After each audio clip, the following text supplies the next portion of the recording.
I hope you guys are ready because this is going to be one heck of a video.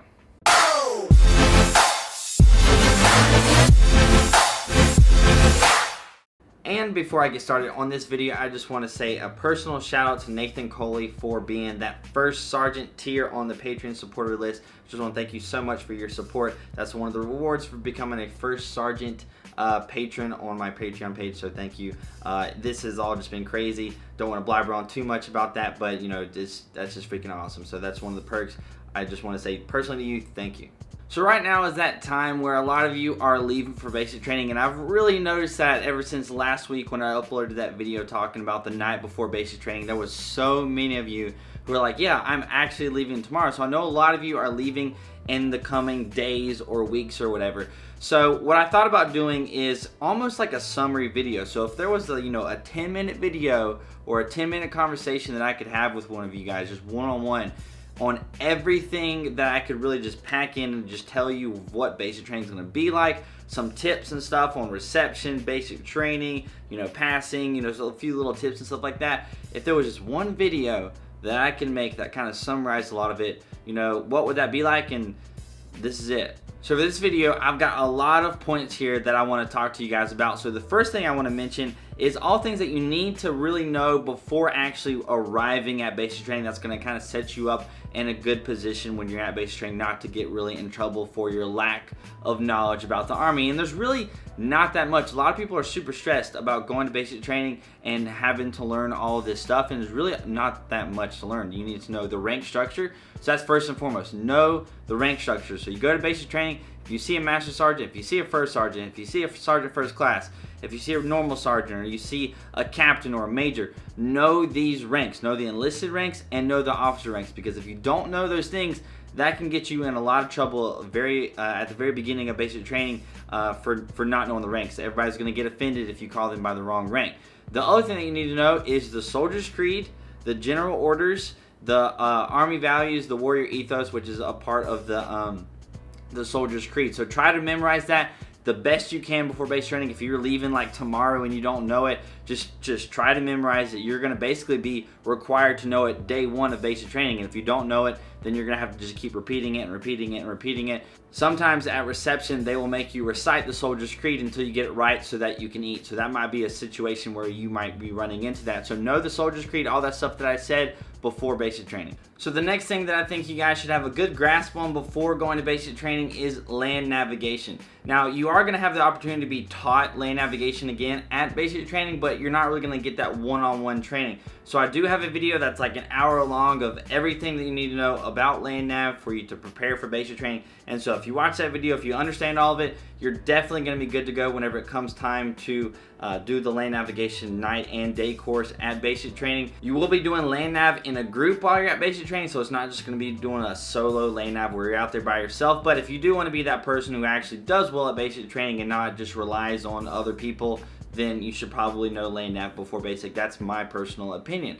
Now moving on to what you need to know before basic training to reception. Just know that reception is going to be anywhere from 3 days to a week. It really just kind of depends, because whenever you're having a whole bunch of people coming, they don't just have everybody come to reception the same day. It'll stagger out through a few days. So if you are the first person in your company to come, then you'll be there a few extra days. And if you're the last group of people to arrive, then you're gonna be there shorter. So it could be like 3 days to a week or so. I was at reception for 8 days. So reception is gonna be around about that time. Just know reception is going to be super boring. It's just a bunch of paperwork. You're going to do some medical records and stuff like that. You're going to get all of your paperwork stuff done for the Army, all the in-processing and all of that stuff. You're going to get issued some of your basic gear that you'll get to keep. So whatever you get issued at reception, you're going to get to keep it. I get asked that all the time. What you get issued at basic training, you're not going to get to keep. So the headgear, all that stuff that you're going to get issued at basic training, you're not going to keep. What you get issued at reception, you will get to keep all that stuff. If you end up going to Fort Benning, that means you're going to go to 30th AG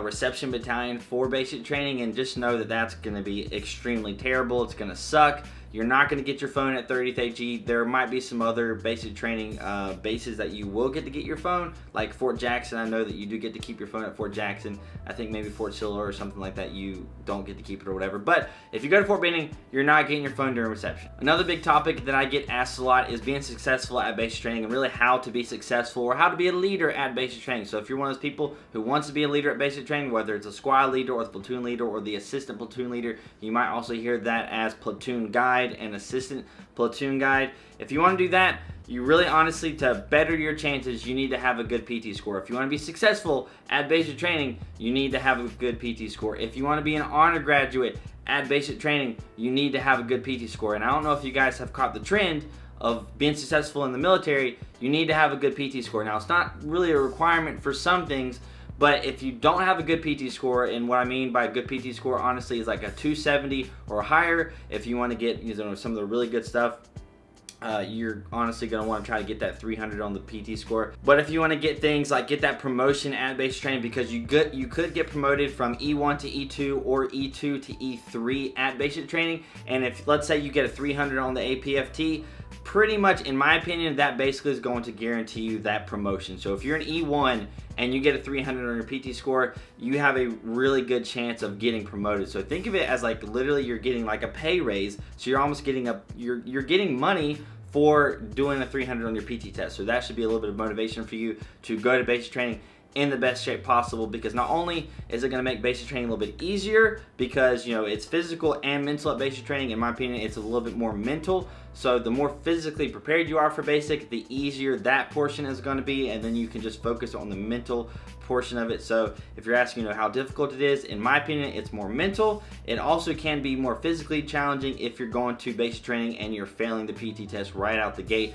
and you can only do, you know, 10 push-ups or so. In my opinion, you should be doing at least 40 push-ups before you go to basic training, maybe 50. That should be like the bare bones minimum. In my opinion, you should be passing the PT test before you go. So your run time for a male should be somewhere in the 16 minutes at minimum, and then your sit-up should be somewhere in like the 50s or whatever as well. So try to, at minimum, pass the PT test when you get to basic training. It's going to make your life a lot easier, and if you want to be more successful at basic training, you need to try and get that 300 on your freaking PT score. It's going to open up a lot of doors for you. So if you're going infantry, especially, you know, those combat MOSs, get that PT score up, get that marksmanship up, right? So if you're going infantry, try to get that 40 out of 40. So if you can practice now before going to basic training with iron sights, you know, get that little target that I showed you guys in my video on, you know, practicing for shooting before basic training. I talked about that in that video, so you can get that, practice a little bit. Now, tips as far as basic training, like tips as you're going throughout basic training, what tips do I have for you guys? And I think a humongous thing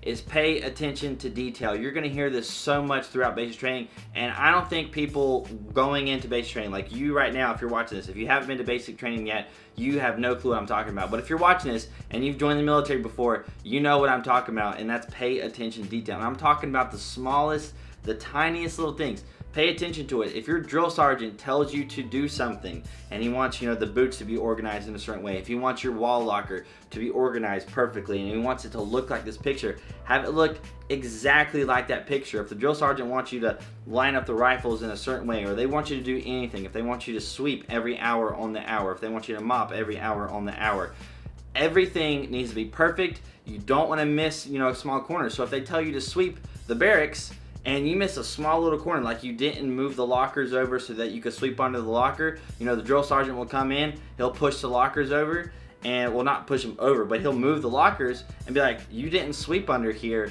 what the heck? So you need to pay attention to the tiniest little details, because when you don't, if you push that under the rug and you're like, drill sergeant's not going to notice that, whenever you do that, they will notice that, and everybody's going to get screwed, because when you're at basic, you're going to get mass punishment. So if one person screws up, it's going to screw up the whole platoon. So if one person is late to formation, the whole formation is just going to be basically getting smoked. So something that might happen to you guys when you get to basic training is if you are late, then, or if you go somewhere without telling somebody, a lot of times drill sergeants will smoke the whole platoon. And by smoking, I mean basically doing physical exercises. So they might have them in the front lean rest position, or doing push-ups, or doing the 8-count push-up, or doing some kind of exercise until the person comes back.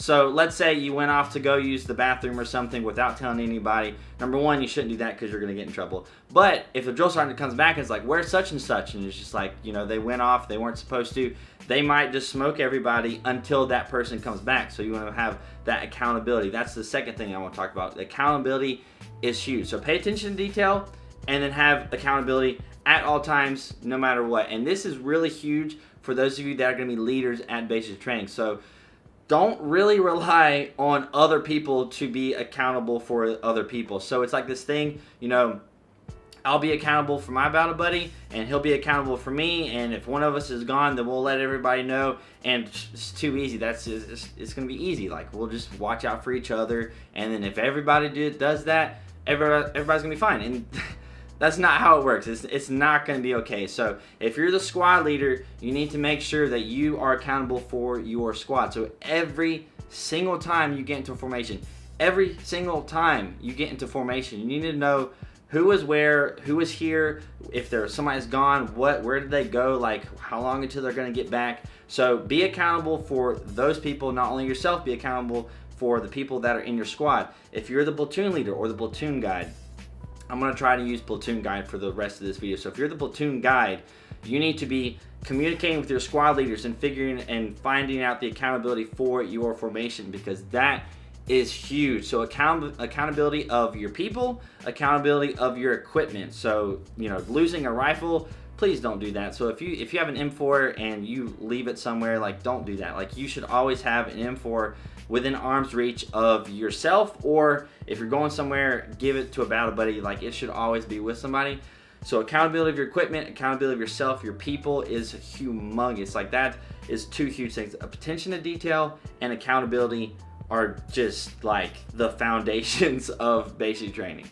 One other little tip I have for you guys is be in the right place, the right time, right uniform, right equipment that everybody has. This is another thing that a lot of times you'll mess up on at basic training, because you're gonna have a big platoon. You know, this is where, you know, your leadership skills are gonna kind of come into play on how you can delegate information and get everybody to be on the same page. So if you happen to be the platoon guide or squad leader, this is really for you. And that's making sure everybody is in the right uniform and is at the right place at the right time. This is huge, and it seems really simple, but when you're on super strict time hacks and you only have like 5 minutes to do something, and you know the drill sergeant just told the platoon guide, hey, you gotta go upstairs, get all this stuff, come back downstairs in 5 minutes. The platoon guide has to very quickly let everybody know what's going on and have everybody go upstairs, come back down, get accountability, and be ready in those 5 minutes or so. So there's like a big rush. You got a few minutes, might be a little bit hectic, and when everybody comes down, you've got to make sure that everybody has the right uniform and the right equipment, because sometimes you might change your uniform, sometimes you might have on your flick, so your flight and load carrier, you might have all this different equipment, so you need to make sure you're checking your equipment. So if you're a squad leader, check your squad every single time. And if this is, you know, the beginning of basic training, it's going to be very hectic. Hopefully you'll kind of get into the groove, because as you go throughout basic training, at the beginning, everybody's basically going to be strangers, and as you go on through, you'll start to get to know everybody. But as soon as you can establish basically the roles and responsibilities, or the SOPs, the standard operating procedures of your platoon, the easier basic training is going to be. So if you happen to be that first platoon leader or that first squad leader of your platoon, this advice right here is going to be great. So every single time you get into formation, you want to check your squad and make sure they have the right equipment, the right uniform, and I would also say make sure that they have water, because that's going to be something that's really huge going through basic training. It kind of sounds stupid maybe if I'm telling you this right now, but when you get to basic training, make sure everybody has water at all times. My last little tip for you guys about the whole basic training portion thing is honestly talk to the drill sergeants as little as possible and utilize your chain of command as much as possible. And your chain of command is, let's say you're a nobody, you're not a team leader, you're not a squad leader, you're not the platoon guide, then you shouldn't be talking to the drill sergeant. You should be talking to your squad leader, and your squad leader should be talking to your platoon guide.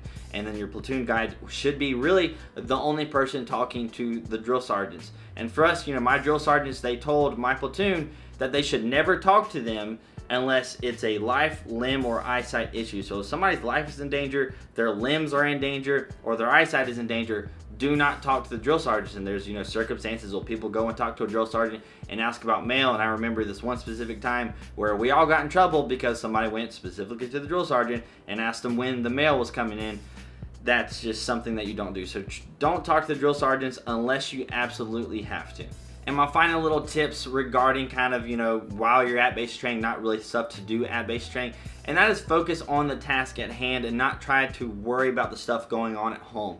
So if you can, try to mend your relationships at home. If you're in a relationship with a significant other, family, if there's any stuff going on, try to settle that. Try to settle your financial issues and everything before you go to basic training so that you can completely just focus on basic training and just getting it over with, going through basic training, putting in the time, embracing the suck of basic training, just getting it over with, and so you don't have to stress about the home life, right? So focus on the task at hand, which is basic training. That's just a little bit of advice I have for you. And then finally, whenever you're at basic training, you know, a lot of people ask how often you're going to get to use your phone. You're going to get to use your phone when you first arrive to basic training. You'll get to call home for literally like 2 minutes or less and just say, hey, I made it to basic training. You should get the call at the end of red phase. You should get the call at the end of blue or white phase and the end of blue phase. So that's really, I would say, 3 phone calls that you're going to get. It might be more, it might be less. There's some companies at basic training that are going to get to basically, I would say, from white phase on, so after 3 weeks, on a regular-ish basis, call home on Sunday, so that might be a thing. So I would say somewhere between 3 and 5 phone calls about on average. Some people might get less, some people might get more, but I would say there's going to be 3 to 5 different occasions whenever you're going to get to call home for 10 to 30 minutes. And my last little tidbit for you guys before I finish off this video is if you are going to basic training, just know it's going to suck a little bit. There's going to be some times that are fun. There's going to be a lot of times that are just going to suck. There's going to be some times that are boring. There's going to be some times that are not boring. Just know that this is going to be a short period in your military career that is not really like the military in general. There's a lot of people who just utterly despise basic training and they want to quit the Army because they're like, the Army's not for me. But in reality, what they're going to do in the real Army is not really what they're doing at basic training. So if you end up having those thoughts going through your head of you wanting to quit because you're just like, I don't want to do the Army, this isn't for me, just know that basic training is not really the real Army. Just remember that. So you're going to get to AIT, it's going to get a little bit easier, it's going to get a little bit better for you, and then when you get to your actual unit, whether you're active duty, National Guard, or reserves, then it's going to be the real Army or the real Army Reserves or real Army National Guard or whatever. So that's something I want you guys to keep in mind, and it's just a little bit of period of just suck that you're never going to have to go through again, in order to, in the words of my drill sergeants, set you up for a lifetime of friendship and rewards and good things to happen just because you joined the military. So there's that short period of time in order to basically give you a lifetime of benefit. So that is it for this video. It was a doozy. I think it's probably going to be over 20 minutes or so. So I haven't done a video this long in a long time, but it's basically everything. If I were to just tell you guys, you know, really quickly, you know, everything that I think you should know just kind of in a nutshell before going to basic training, that's kind of this video. So I hope you guys did enjoy it, even though it was a long one. So if you made it to the end, hit that like button. If you made it to the end, actually leave a comment down below, made it to the end, enjoyed the video, whatever. That would be freaking awesome. So I hope you guys did enjoy the video. And again, if you did hit that like button, that would be awesome. If you want to stick around for some more of my videos, hit the subscribe button. That would be even better. If you made it to this video and you're not subscribed, hit that subscribe button and then hit the notification bell button, because that's the way you got to do it nowadays. But yeah, if you're not following me on Instagram and Snapchat, social media links are right here. I hope you have an amazing day, and I will see you later.